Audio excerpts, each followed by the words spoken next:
Welcome. If you're like me, you don't like to be oppressed.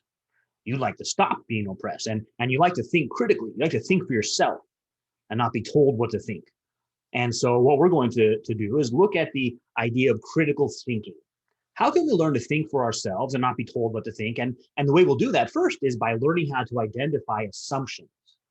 So we're going to start with decolonizing and the decolonizing movement and learn to identify the assumptions in that movement. In order to do that, we're using the book Pedagogy of the Oppressed by Paulo Freire. And in that book, he's going to help us understand what it means to decolonize the curriculum and what it means to be oppressed. And what we're doing then is two things. What is he teaching? And what are his assumptions? And are the assumptions correct or not? Because, of course, if he's building on assumptions, and his assumptions are false, then all the rest of what he says isn't true, or it's true, but it's not true because of his assumptions. It's true on accident. So we're going to get into that, and we'll need to do a number of videos on this topic. This first one, we're going to look at just what is it to be oppressed, but then look at especially how he understands that to work out in the classroom, so we can understand decolonizing curriculum. So here we're just going to look a little bit as preface, and then skip to a portion of chapter 2. So this book comes out of 6 years of political exile, observations which have enriched these previously afforded to my educational activities in Brazil. I've encountered both in training courses which analyze the role of, here we have a word in presumably Portuguese, which I can't pronounce, and in actual experimentation with a truly liberating education. So he's going to give us a liberating education. Now remember, that's one of the roots of a liberal education, liberty. You're getting an education to be free, liberated from what? From ignorance. And that's one of the things we're gonna put as kind of a motto, is that ignorance is what is oppressive. Now he's mostly going to think of oppression in terms of economics, and then politics following from economics. And you're poor, and then by definition you're oppressed. But I'm going to suggest, no, you could be poor and liberated, and you could be rich and oppressed. Because what is oppressive is ignorance, and education is what gets us out of that ignorance. But education requires that we're learning to think critically, learning to think for ourselves. Another way of understanding a liberal education is from the root word for book. And a liberal education is a book education. And then specifically, not just any book and every book, there's lots of books, but the best books. And you're being familiarized with ideas from the best books, the ones that have lasted and over time and shaped history. So what is a truly liberating education? He says the fear of freedom discussed in the first chapter of this book. So we'll come back to that in another video, because here we're not going to look at chapter 1. And he's going to talk about this critical consciousness. Critical consciousness may lead to a disorder, they say. Some, however, confess, why deny it? I was afraid of freedom, I am no longer afraid. So if I say, I want a critical consciousness, now a lot of times when we use the word critical, we mean something negative, like, oh, you're being so critical. And that's a little closer to what he means here. But when I say critical thinking, it could be like this, being critical in that sense, negative towards whatever you were taught being brought up. It was imposed on you in your vulnerable ages of youth, your formative ages, they imposed these thoughts on you. And now when you're an adult, you can critically reject them. And I'm not using critical that way though. So keep in mind two different uses of the word critical as we're going. I'm using it in the sense of first, before constructive, critical in contrast to constructive, before building beliefs, we have to get in place the basic beliefs. And if we're presented with a system, as Paulo Freire will do, we need to critically analyze its assumptions. Do I really want to believe these assumptions? I might not want to. So we're going to look at that. All right, so continuing here, just giving some ideas from the preface as we go on to a point I want to look at in chapter 2. The awakening of critical consciousness leads the way to the expression of social discontents, precisely because these discontents are real components of an oppressive situation. So again, it helps us clue in. He's talking about economic and then political oppression, where you don't have access, let's say, to the power in your society, and you don't have much access to money, or maybe subsistence, maybe you're just barely making it paycheck to paycheck, or maybe not even that, you're going into debt.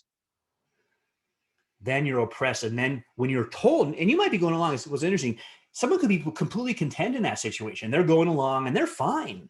And you have to go to them and tap them on the shoulder and say, hey, you should be discontent, right? Social discontents. Hey, you should be discontent because they're oppressing you. That's when you get the critical consciousness. And you say, you know what? I want to critically examine what my oppressors are teaching me. But here's the problem. True oppression comes from not being ignorant, not failing to know the truth. So you could say, I don't want to believe what the oppressors have taught anymore. I want to believe this view, and it's also false. So you've just gone from one kind of oppression to another kind of oppression. You haven't really freed yourself. Now, what he wants to say is that a fear of freedom is what keeps people in social discontent. They're not discontent, or they are, but they're more afraid of freedom of thought. They're comfortable. When you get comfortable, you'll suffer through different things because you don't want to leave, and you might become more uncomfortable. Sort of like Hamlet's reasoning. Who knows what ills, what suffering, what trials might come if we move to another situation. So it's better just to deal with the ones you have. The devil you know is better than the devil you don't know. So that's what he's saying is why people stay there. Another reason why people might stay there is that that's not what they're focused on. They're okay, let's say, with being poor, and they're focused on other things that they think are more important than that. And you tell them, hey, you should be discontent because you're poor. And they say, no, I'm actually working on other projects that I think are of more lasting value. All right, so Hegel says this, it is solely by risking life that freedom is obtained. The individual who has not staked his or her life may no doubt be recognized as a person, but he or she has not attained the truth of this recognition as an independent self-consciousness. So this is good. A lot coming out here now to think about. Hegel, he's cluing us into his assumptions. Now he's connecting to Hegel via Marx and Marx's materialist dialectic. All is matter, that's the only thing there is, and matter is in conflict. And you can study the history of the world by that material conflict, which for humans is called economic conflict. And the history of the world is the history of the haves and the have-nots fighting each other. So now we're clued into that's the assumption that Paulo Freire is bringing to his study. And if we don't accept that, if we don't believe the materialist dialectic is correct, or we don't believe Hegelianism more generally, then we're probably not going to think that his other claims are true either. He might get some things right, but not because he was doing it on purpose. He got them right on accident. But the main things he's trying for and he's asserting, insofar as they're building on these assumptions, aren't true. So he's going to say, you need this kind of freedom. And I wonder if behind that is Rousseau also and French Revolution thought. We'll leave that for now. But just have it in your mind, this is probably just in the same stream of French Revolution thought. And there's another stream which comes down through John Locke. And those are independent of each other. I mean, of course, they react to some of the same things, but you don't have, as long as it's Rousseau, down to Hegel, down to Marx, down through Nietzsche, down to us, is the only stream of thought. To be free means you're free to question that. You don't have to accept it if you don't want to. That's to be free. And lots of people could stake their life on something without staking their life on stopping economic differences. People could say, no, I think economic differences basically work out the way they should. And I think there's more important things to stake my life on. So this Hegel quote doesn't actually, is not necessarily supporting his position. It could support contrary positions that say I'm going to stake my life against Marxism. So he says men and women rarely admit their fear of freedom. The only reason why you haven't followed this approach is because you won't admit that you're afraid to be free. And you might be confusing freedom with maintaining the status quo. So you're free to buy either Apple or Google. And you think, oh, I've got this great freedom. It's not real freedom. The technocrats have given you a false option. And you don't have any real freedom. And you should have real freedom. So we see here also some of the, coming through Nietzsche, some of the existentialist background of what it counts to be free. That might not be real freedom because you're still absorbing false assumptions. And you're not free from ignorance because you're still believing things that aren't true. All right, now, thought and study alone do not produce pedagogy of the oppressed. It is rooted in concrete situations and describes the reaction of laborers, peasant or urban, and of middle-class persons whom I have observed directly or indirectly during the course of my educative work. So in that way, he's trying to say, this is not just theory. This is concrete. This is social science where I'm going out there and I'm observing reality. However, it already clues us in by saying middle class. He's thinking of humans economically. This is the Marxist background. Humans are divided up on their economics, even though that's not how humans usually divide themselves up. Sometimes they might, but other times they divide up and you'll find a group of people together and some are rich, some are middle, some are poor, but they all have a common cause they're working on. So we might instead divide people up on their beliefs, which transcend economics, particularly their basic beliefs. So this volume will probably arouse negative reactions in a number of readers. So he's aware that he's presenting a certain set of assumptions when other people don't believe those assumptions. Some will regard my position vis-a-vis the problem of human liberation as purely idealistic, although we try to counter that up here by saying, no, it's grounded in observation. Others will not accept my denunciation of a state of oppression that gratifies the oppressors. Accordingly, this admittedly tentative work is for radicals. And that's a key word in all of this project. Radicals. That's what connects up to the French Revolution thought coming down through Robespierre and Rousseau and others, that they're being radical in overthrowing the government. I'm certain that Christians and Marxists, though they may disagree with me in part or in the whole, will continue reading to the end. So some Christians, this is a broad word here, unlike Marxists, where Marxist simply is a materialist dialectic, and materialists who believe we have to divide humans up on economics. Christians here, he probably means liberation Christianity, who in that way are trying to fit Christian stories into that Marxist dialectic. So this isn't that different of a group, given who he's probably referring to in Christians, and they're going to read to the end, even though they might disagree with some pieces of it. But the reader who dogmatically assumes closed, irrational positions will reject the dialogue. I hope this book will open up. So it's interesting. His opponents are irrational, because at other times he in this movement will denounce rationality as the oppressors. But here he's saying, no, there's people who hold irrational positions from the beginning. Of course, they're not going to listen because they're irrational. And he's going to say they're sectarian, fanatics. Radicalization nourished by a critical spirit is always creative. That's like a key sentence from this. To be radical by being critical is to be creative. Whoa, wait, are we sure? What if you're critical, but you put in its place something false? Well, then you haven't been creative. You've increased ignorance. So you may fall prey to the very thing you claim to be stopping. I'm going to stop them from oppressing us with ignorance. And so here I'll put this in its place, which is equal ignorance. So no, it's not always creative. Because he used this word is too strong an assertion. Sometimes it's creative and sometimes it's not creative. And we have to learn to think critically to identify when it is and when it isn't. That's the use of the term critical thinking I was proposing. Sectarianism mythicizes and thereby alienates. Radicalism criticizes and therefore liberates. Radicalization involves, so you wonder, well, what does that mean? Increased commitment to the position one has chosen and thus ever greater engagement in the effort to transform concrete objective reality. So they don't want to just be kind of abstract thinkers. You change objective reality, which you call oppressive. Conversely, sectarianism is irrational and turns to a false reality. Okay, I mean, that's kind of just empty statements. We need to see, well, what depends. What are you asserting is true? If you're asserting the Marxist dialectic, that economics is the way to divide people up, and the history of the world is just the history of competing capital, well, then that's not true if all is matter is not true. So it depends. We need to see what you're going to propose for us. He discusses more about sectarianism as the obstacle to emancipation of mankind. Doesn't that sound good? Like, well, I want to be emancipated. Good, then get rid of sectarianism. Now, of course, here's the rightist version. there's the Marxist version, which has been incredibly sectarian and violent.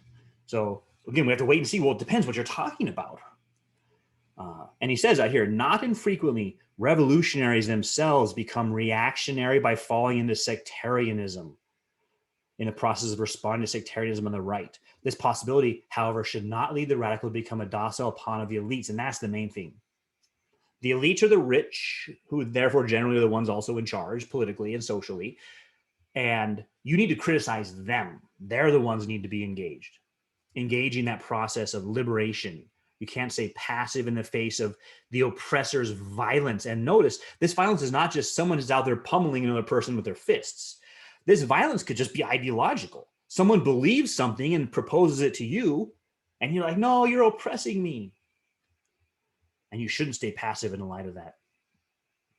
And on the other hand, the radical is never a subjectivist. Marxists aren't subjectivists. They believe they are discovering objective reality in the world, concrete reality, which is objective analysis. Because they would say, look, we can analyze who owns this and who doesn't own that. You can objectively determine that, and then you can see that group is oppressing this group. Well, it depends on what you determine, how you've defined oppressing. So not quite. You can objectively determine who owns what, but you haven't yet got to oppression yet. Although I agree, oppression, what is oppression as ignorance, is objective. So the sectarian, though, is blinded by irrationality. So it's good. At this point, they're still holding to irrationality as bad. Another point, they'll say rationality is what oppresses us. Get rid of rationality. But now they're saying, no, rationality is bad. Don't be irrational. And it's a sectarian who's irrational. And there are leftists turned sectarian.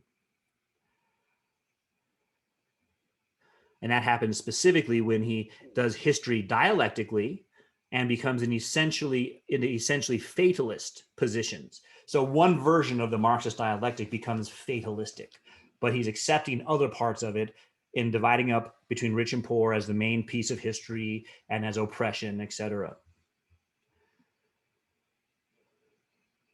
So he goes over some more about the right and the left here.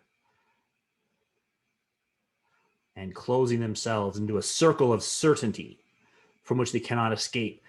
These individuals make their own truth. So not subjectivists. Objective truth is what he wants.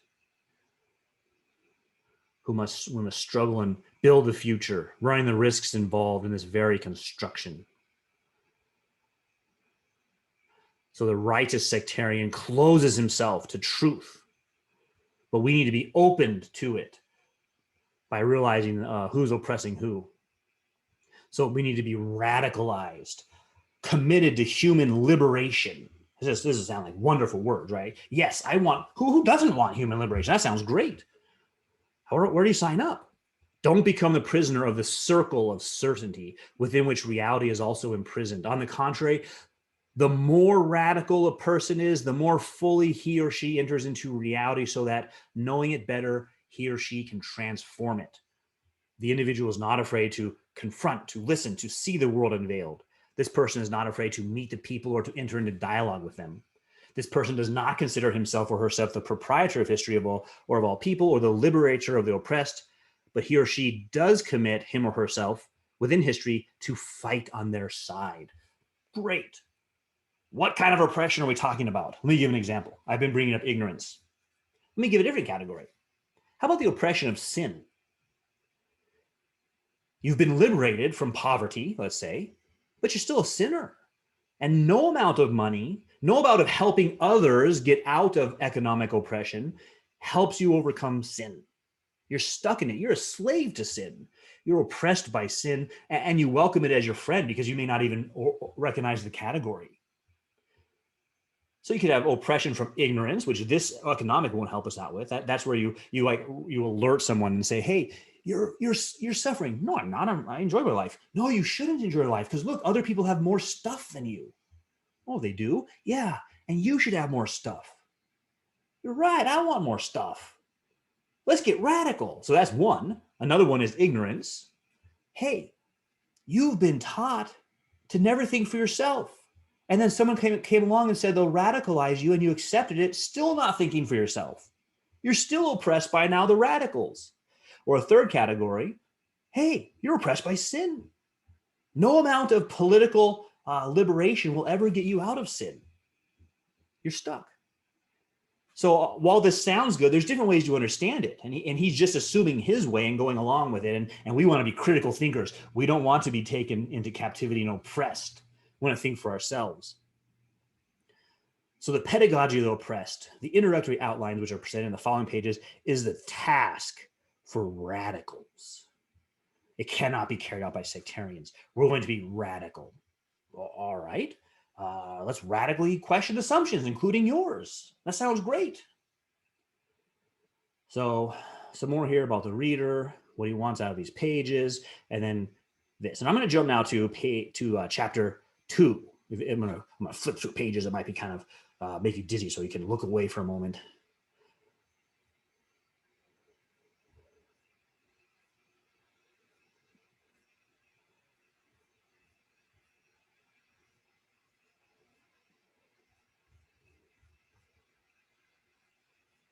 All right, chapter 2, 73. We're going to look at the teacher and what oppressive education looks like. And he uses it in the banking concept. We are putting information into the bank of the other mind, and how these attitudes and practices mirror oppressive society as a whole. So I'm getting to these because this is the pedagogy of the oppressors. Let's look at them and think about them. A, the teacher teaches and the students are taught. All right. Now, presumably the teacher knows more than the students. You can imagine you go to sign up for some class at the community center, and it's about whatever, and the teacher says, hey, I've never studied whatever. I don't know anything about it. How did you get the job?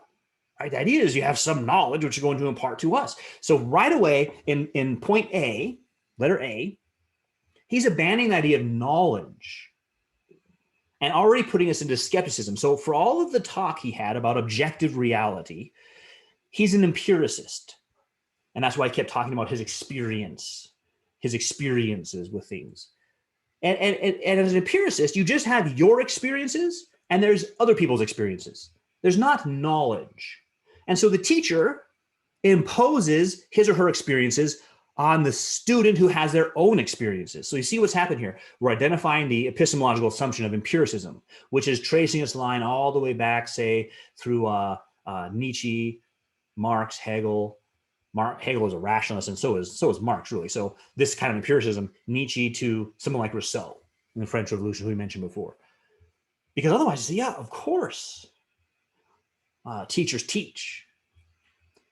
B, the teacher knows everything, and the students know nothing. Now, that's a bit, I don't know anybody whose job is to be a teacher who'd say that. And I have never heard any teacher, I should say this way, every teacher I've ever met always says, I learn things from my students. So I don't know who he's talking about here. Knows everything and the students know nothing. So you say, well, in my experience, Anderson, I met some people like this. Okay, I haven't. So I've met a lot of teachers, so it doesn't seem to be too big of a problem. Maybe you met a couple who do think this way. Then C, the teacher thinks and the students are thought about. Now that's interesting because this will get into that objective, subjective. You're making the persons, the students who are persons, into objects now. You're dehumanizing them according to this point. Because it doesn't have to be taken that way. It could be the teacher thinks about the students, like, what does this student need compared to this student and this student? They're each different in their individuality, and so I need to think about them in order to help them grow and come along. The teacher talks, and the students listen meekly. Better be meek. They shall inherit the earth. No, he doesn't like the meek. Now, D comes from A, and we're going to call A, this is the beginning of skepticism in his view. We don't have knowledge. The teacher doesn't have knowledge that he's giving to the students. Everyone just has their own individual experiences. For someone else to impose their experience on you is oppression.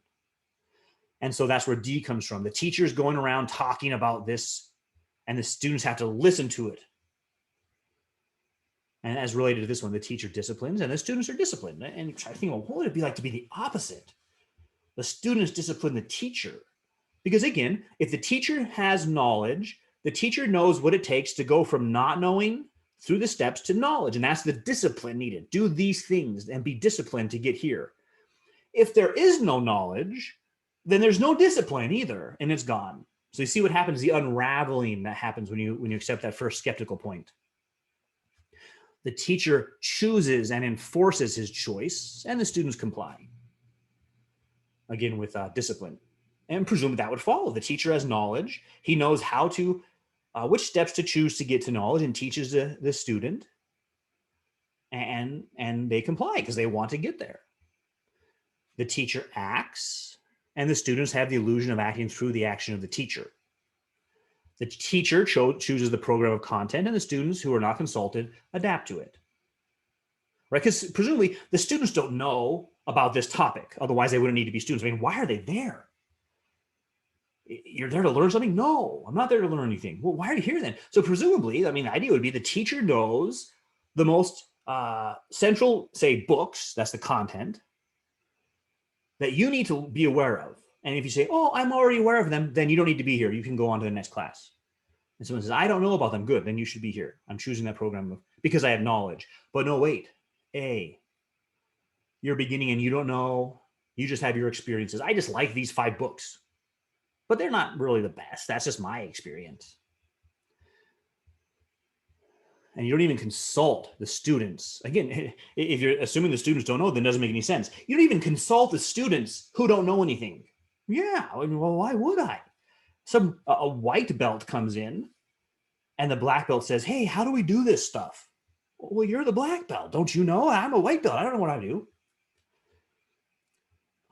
The teacher confuses the authority of knowledge with his or her own professional authority, which she and he sets in opposition to the freedom of the students.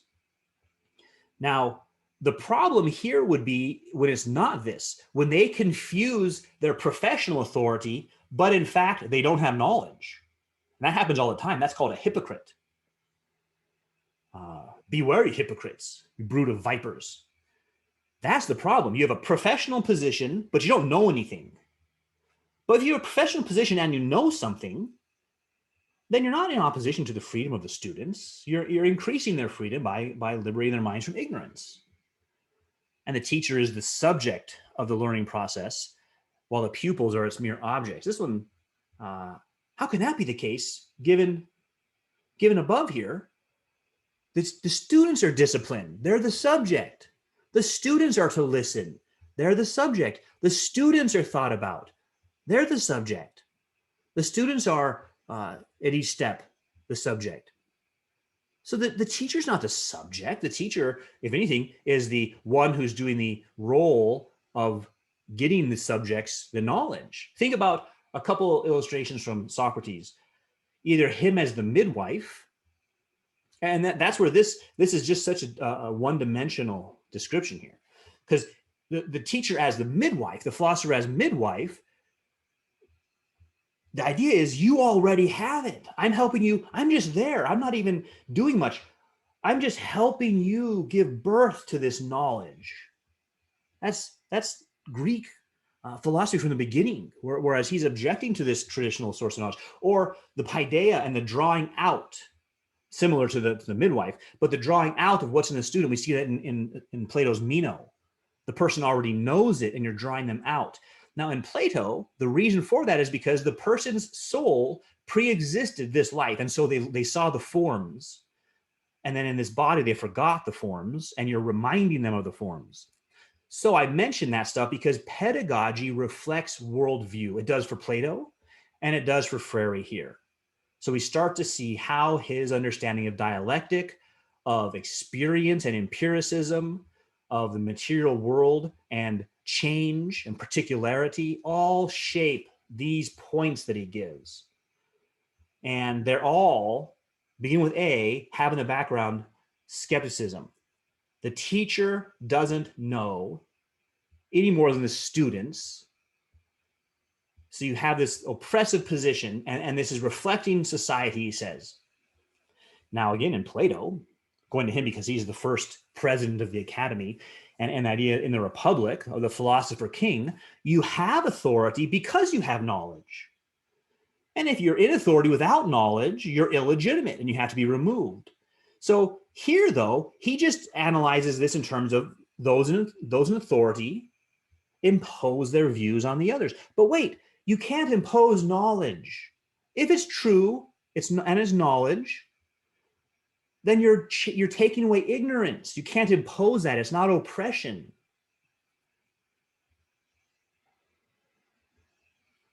So how can that be then? You can only impose ignorance on others, and that only happens because you aren't critically thinking. You haven't learned how to identify assumptions, and you could have the Pedagogy of the Oppressed book imposed on you, and you accept it because you don't analyze assumptions. You haven't learned how to identify them or think critically about them, and so you're still oppressed. You went from one oppressed situation to a new oppressed situation. And what we have to do in philosophy is we have to learn how to think critically, how to identify basic beliefs and test them for meaning. And we're going to use what he said. We're going to reject anything irrational. We can say yes and amen to that part of what he said. Don't be irrational. Reject what's irrational. If empiricism is irrational, reject it. If materialism is irrational, reject it.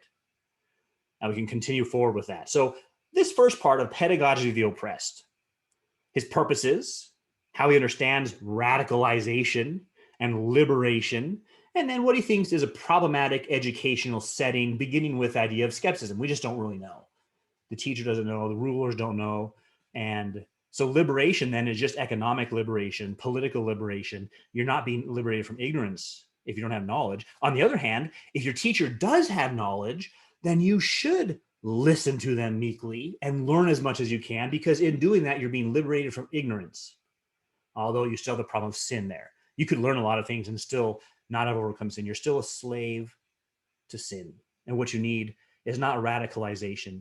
What you need is a redeemer.